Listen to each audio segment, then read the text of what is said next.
बहुजन सौरभ, बहुजनांच्या सामाजिक व सांस्कृतिक चळवळीचे मुखपत्र। नमस्ते, जय भीम।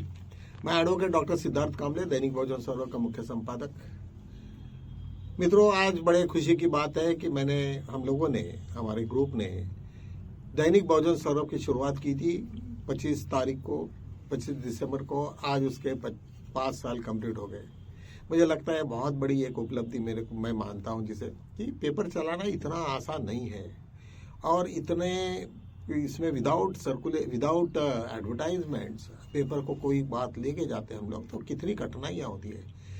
मैं आपको कहूं कि भाई एक लेटर लिख लो, आज कलेक्टर को ये चीजों को लिखो, तो आपको कितना समय लगता है ये आपको खुद को मालूम है। जब हम लोग 4 पेजेस जब लगाते हैं और वहां पे जो भी हमें जो मटेरियल आता है बाहर से, वो कभी 10 पेज में आता, कभी 15 में आता, कभी छोटा सा आता, कभी बड़ा आता, लेकिन वो सब पूरे सिस्टम को एक ढंग से रखना और उसको लोगों तक उसमें बराबर उतने स्पेसिफिक एरिया में उसको पूरा पढ़ के कंपाइल करा के रखना, इट्स वेरी टास्क। बहुत बार अग्रलेख के लिए प्रॉब्लम्स आते हैं कि भी कौन से टॉपिक पे लिखना चाहिए, क्या लिखना चाहिए, तो हमें कुछ ना कुछ ये करना पड़ता है। अधिकांश वक्त मैं मदद करता हूँ, लेकिन संध्या भी बहुत सारे अच्छा लिख लेती है। तो संध्या राजूरकर, अविनाश राजूरकर, हमारी पूरी टीम ने, विलास गजबे, बुरबुरे, ये सब लोगों ने मिलके जिस तरीका से हम लोगों ने मेहनत की है, तो ये 5 साल उसी के फल है। मित्रों, मैंने देखा कि कोई भी इंडस्ट्री जब चलाते हैं तो उसमें सबसे पहले एक चीज को ध्यान में रखना चाहिए कि वहां पे सिंसियरिटी होनी चाहिए और ये पहले दिन में तय कर लेना चाहिए कि ये इससे मैं कमाई करूंगा, जो मेरे को पेंशन मिलता है, उसके अलावा मैं कोई भी पैसे को नहीं लूंगा, मैं बहुजन सौरभ में डाल दूंगा। मैंने पहले दिन से ही वो ये किए, अपने आप को खुद में कोई कसम विसम किसी को खाने की जरूरत नहीं, लेकिन मैंने एक मोटे तौर पे मैंने बोला कि भाई ये जो भी पैसा मिलेगा मैं दैनिक बहुजन सब में सौरभ में डालूंगा, और वो इससे हमने चलते रहे। काफी थोड़ा सा मेरा प्रैक्टिस भी ठीक ठाक रहा, तो जिसके वजह से दैनिक बहुजन सौरभ भी बहुत अच्छा रहा।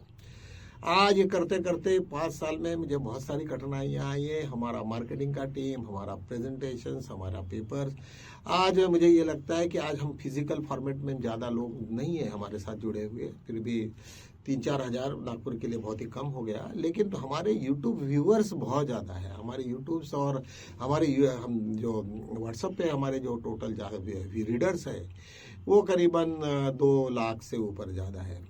तो मुझे लगता है कि हम लोगों ने फुले शाह अम्बेडकर विचारों के साथ में बहुत बड़ा एक अच्छा हमने सहयोग दिया, जो तुम सब लोगों को उसको रात दिन हम लोग उसमें से उसकी सफलता हम आपको बताते हैं। सेकेंडली, हम लोगों को कोई सरकारी न्यूज नहीं मिलती, सरकारी विज्ञापन भी नहीं मिलता। इसलिए नहीं मिलता कि हमें ये नहीं बताना है कि कोई झूठा कोई रखने का, कोई एफिडेविट करा के बोलने का कि भाई मेरा ये है, मेरा वो है। मिनिमम वहाँ पे 10 लाख का 10,000 का सर्कुलेशन चाहिए, नहीं है हमारे पास में, कम पड़ रहा थोड़ा, तो 5 लाख का शायद मेरे ख्याल से मिनिमम।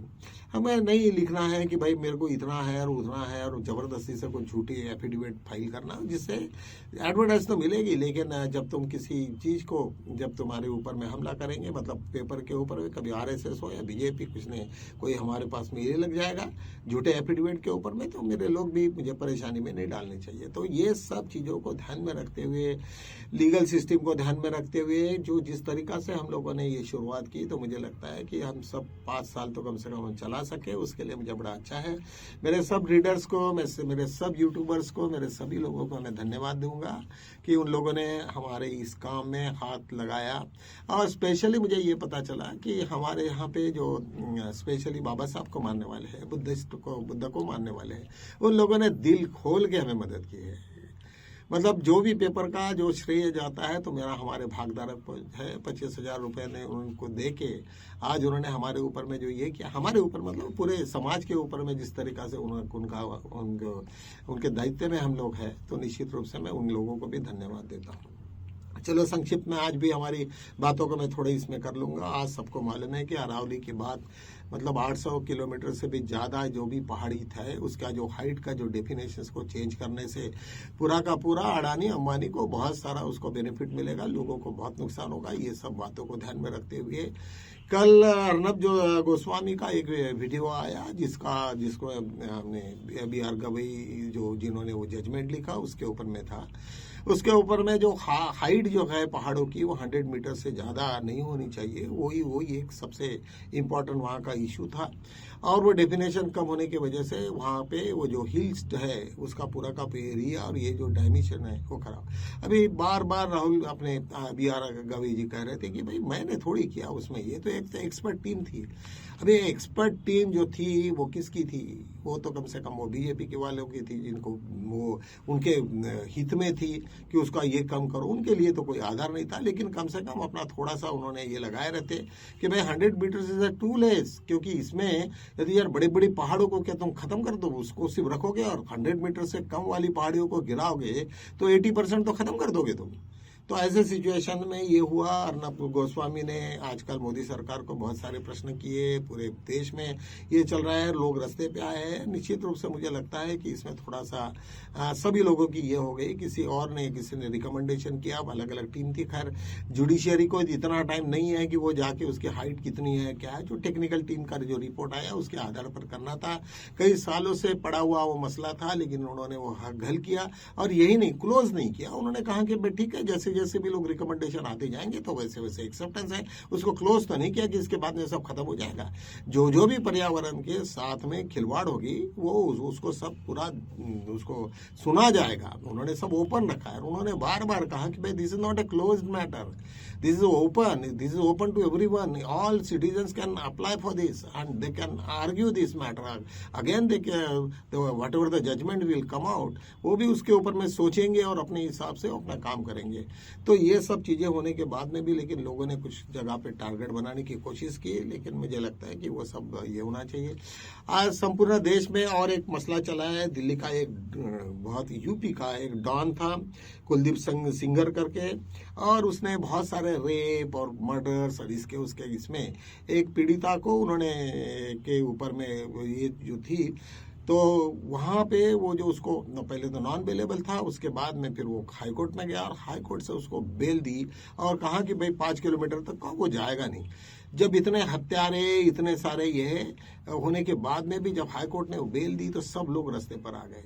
लोगों ने कहा कि भाई वो इतना क्रिमिनल था कि जो उसके जो चाचा, उसके पिताजी, उसकी माँ, उसका एडवोकेट्स और सब लोग जाके एक ट्रक को पट्टी को काली पट्टी लगा के उसने पूरे रास्ते में जाते जाते वो उस गाड़ी को उनके उड़ाया और वहां से वो भाग गया। मतलब वो वहां पे उड़ाया, वो भी उनके ऊपर में बहुत बड़ा ऑफेंस है। ऐसे क्रिमिनल्स को तुम लोगों ने कैसे बेल दी करके सब लोग पूरा का पूरा जुडिशियरी के ऊपर में पूरे लोगों ने मजाक किया। और मुझे लगता है कि ये शायद इस तरीका से जो और क्या डील हुआ ये सब पूछ रहे कि जितने उतने कांड किए उन्होंने, इतने मर्डर्स और रेप, इसको तुम कैसे कर रहे हो? और जो लोगों ने कुछ नहीं किया बिना मतलब के बगैर जिससे तुम उसको बेल दे रहे हो। तो ये जो देश में ये जो चल रहा है उसके ऊपर में काफी लोगों का रोष और काफी लोग जो रास्ते पे आए हैं उसके वजह से अभी मुझे लगता है कि बड़ी मोदी सरकार बड़ी बेचैनी में आ गई। उसमें क्या करना ये समझ नहीं रहा है। एक तो फिर एक इंटरनेशनल न्यूज है राहुल गांधी के बारे में। उन्होंने जो कहा, अभी जो गए हैं वहां पे जर्मनी में, तो वहां पे एक ऐसे भी सम्मेलन था कांग्रेस में जहां 117 देशों के प्रतिनिधि थे और वो चाहते थे कि देश में, ये पूरे वर्ल्ड में डेमोक्रेसी चलती रहे और डेमोक्रेसी को हम कैसे बचा सकेंगे। और जब राहुल गांधी ने उन्होंने कहा कि सबसे बड़ी दिक्कत ये है, वोट चोरी का प्रकरण वहां निकला, उसमें से मुझे लगता है कि 117 देशों में से 37 देश ऐसे हैं जहां पे डेमोक्रेसी के साथ में वहां पे आज कांग्रेस की सत्ता है। वो सब के सब राहुल गांधी से मिले और वोट चोरी के बारे में भी काफी सीरियसली बात हो गई। मुझे लगता है बीजेपी को इसका बहुत बड़ा दर्द हुआ, बहुत बड़ा झटका बैठा और उनको लगता है कि हमारे पूरी यूनिवर्स में हमारी जो बेइज्जती हो रही है वो सिर्फ और सिर्फ उससे हो रही है। लेकिन और एक दूसरी भी अभी एक और थोड़े आने के पहले मुझे खबर मिली कि वहां पे चीफ इलेक्शन कमीशन में जो हमारे उनके सहयोगी थे अपने चीफ इलेक्शन कमीशन के 2 और जो सदस्य होते, उन्होंने तो एसआईआर के ऊपर में साइन भी नहीं किया, उसको मालूम तक नहीं है। और ऐसे सिचुएशन में जब वो, अभी मैंने उसी दिन आपको कहा कि वो आरटीआई में जब पूछा गया तो उन्होंने कहा कि हम तो एसआईआर की तो शुरुआत ही नहीं की। ये क्या तमाशा चल रहा है, इट्स वेरी बैड। और हमें लगता है कि हम ये डेमोक्रेसी में, लेकिन ठीक है, तुम कर रहे हो तो मजा भी लो, सब लोग हम तो मजा ही लेंगे। और क्या हो सकता है, आज इतने डेमोक्रेटिक कंट्रीज में पूरा इतना टेक्नोलॉजी डेवलप हो गई, वर्ल्ड के कोई भी कोने में हर आदमी 1 मिनट में सब चीजें देख सकता है। ऐसे सिचुएशन में ये क्या हिंदुत्ववादी लगा के बैठे हैं, सब बकवास, ये फालतू बेवकूफ़ी बातें हैं। तो चलो हम लोग कल मिलेंगे आपको। और आज जो भी क्रिश्चियन भाई हो गए हमारे, सब उनको बहुत बहुत शुभेच्छा। तो इसी के साथ में मैं आज का मेरा वीडियो बंद करता हूँ। नमस्ते, जय भीम।